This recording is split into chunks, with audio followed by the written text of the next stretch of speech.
नमस्कार दोस्तों, स्वागत है आपका हमारे YouTube चैनल पर। दोस्तों, मेरा नाम अवनीश कुमार पांडे है। आज जो मैं आपके लिए इम्पोर्टेंट भर्ती लेके आया हूँ, यह है पोस्ट ऑफिस से। जी हाँ दोस्तों, इस समय पोस्ट ऑफिस के द्वारा नया नोटिफिकेशन निकाला जा चुका है, जिसमें यह बताया जा रहा है कि MTS, postman, assistant, mail guard के लिए यहाँ पर वैकेंसी निकाली गई है। यह वैकेंसी ऑल इंडिया कैंडिडेट के लिए निकाली गई है, चाहे वो मेल हो, फीमेल हो, किसी भी कैटेगरी में आते हो, यह फॉर्म भर सकते हैं।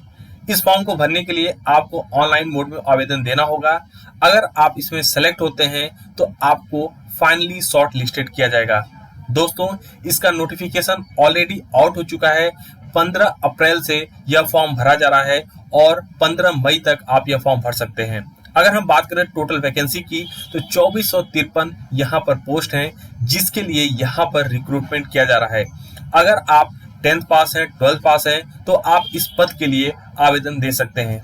अगर हम बात करें एज लिमिट की, तो 18 साल के ऊपर के कैंडिडेट यह फॉर्म भर सकते हैं। अभी हम आगे विस्तृत से चर्चा करेंगे कि 18 साल से लेकर के क्या आपकी मैक्सिमम एज लिमिट होनी चाहिए इस फॉर्म को भरने के लिए। दोस्तों, अगर हम बात करें एग्जामिनेशन की, तो यहाँ पर मई लास्ट या जून के फर्स्ट वीक में आपका एग्जामिनेशन कंडक्ट कराया जाएगा, जो कि सीबीटी यानी कि कंप्यूटर बेस्ड टेस्ट के माध्यम से यह एग्जामिनेशन कंडक्ट कराया जाएगा। यह ऑल इंडिया लेवल की वैकेंसी है। यहाँ पर स्टेज वाइज यह वैकेंसी निकाली गई है, यानी कि झारखंड, उड़ीसा, छत्तीसगढ़ और राजस्थान के लिए इस टाइम यह वैकेंसी निकाली गई है। अगर हम बात करें एलिजिबिलिटी क्राइटेरिया की, तो 8 पास, 10 पास, 12 पास कैंडिडेट यह फॉर्म भर सकते हैं। अगर आपकी एज 18 से लेकर के 45 साल है तो आप यह फॉर्म भर सकते हैं। यहाँ पर सीबीटी टेस्ट के माध्यम से रिक्रूटमेंट होगा। उसके लिए सबसे पहले आपको फॉर्म भरने के बाद जब एडमिट कार्ड प्राप्त होगा, वहां दिए गए एड्रेस पर जाकर के एग्जाम देना है, जो कि कंप्यूटर बेस होगा। एग्जामिनेशन के रिजल्ट आने के बाद आपको शॉर्ट लिस्टेड किया जाएगा। उसके बाद डॉक्यूमेंट वेरिफिकेशन के लिए आपको बुलाया जाएगा और यहाँ पर आपका फाइनली सिलेक्शन हो जाता है। दोस्तों, अगर आपका इसमें सिलेक्शन होता है तो आपको एक बेहतर सैलरी देखने को मिलती है। अगर हम बात करें इसमें मिनिमम सैलरी की, तो 20,000 पर मंथ आपको देखने को मिलेगी। इसके साथ पोस्ट वाइज यहाँ पर आपको वेरिएशन देखने को मिलेगा। किसी पोस्ट के लिए 25,000, किसी पोस्ट के लिए 30,000, ऐसे आपको यहाँ पर वेरिएशन देखने को मिलेगा सैलरी के अंदर। अब हम बात करते हैं इस एग्जाम को क्लियर करने का क्या प्रोसीजर है। सबसे पहले स्टेप में आपको यह एग्जामिनेशन ऑब्जेक्टिव बेस पर यहाँ पर आपको टेस्ट क्लियर करना होगा। जैसे ही आप यह टेस्ट क्लियर करते हैं, उसके बाद एक मेरिट लिस्ट तैयार की जाती है, जहाँ पर आपको शॉर्ट लिस्टेड किया जाता है। दोस्तों, यहाँ पर जो आपके हाई स्कूल का और इंटर का मार्क्स होता है, वो भी मेरिट में जोड़ा जाता है। उसके बाद यह फाइनल लिस्ट तैयार होती है, जहाँ पर आपका डॉक्यूमेंट वेरिफिकेशन के लिए सिलेक्शन होता है।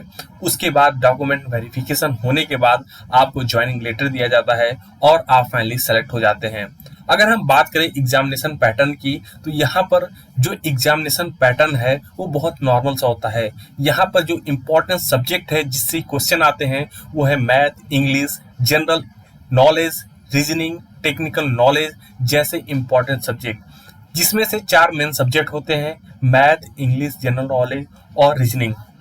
इसी में से क्वेश्चन आते हैं। हर एक सब्जेक्ट को 25 नंबर दिया जाता है, यानी कि 25 नंबर में से आपको यहाँ पर मार्क्स लाने होते हैं। जिस हिसाब से आप गेन करते हैं, उस हिसाब से आपका फाइनल लिस्ट में यहाँ पर नाम आता है।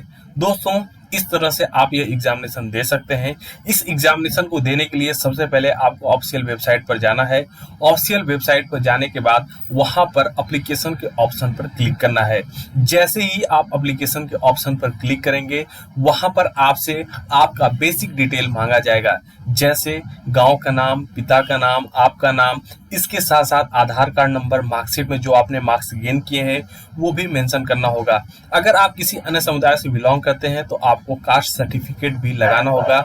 यदि आप ईडब्ल्यूएस कैटेगरी से बिलोंग करते हैं तो यहाँ पर ईडब्ल्यूएस के लिए यहाँ पर उसका भी सर्टिफिकेट लगाना होगा। उसके बाद आप थर्ड स्टेप में आते हैं, जहाँ पर आपके सामने पेमेंट का ऑप्शन आता है।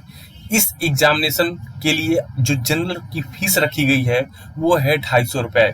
वहीं ओबीसी, एससी, एसटी के लिए यहाँ पर 100 रुपया चार्ज रखा गया है।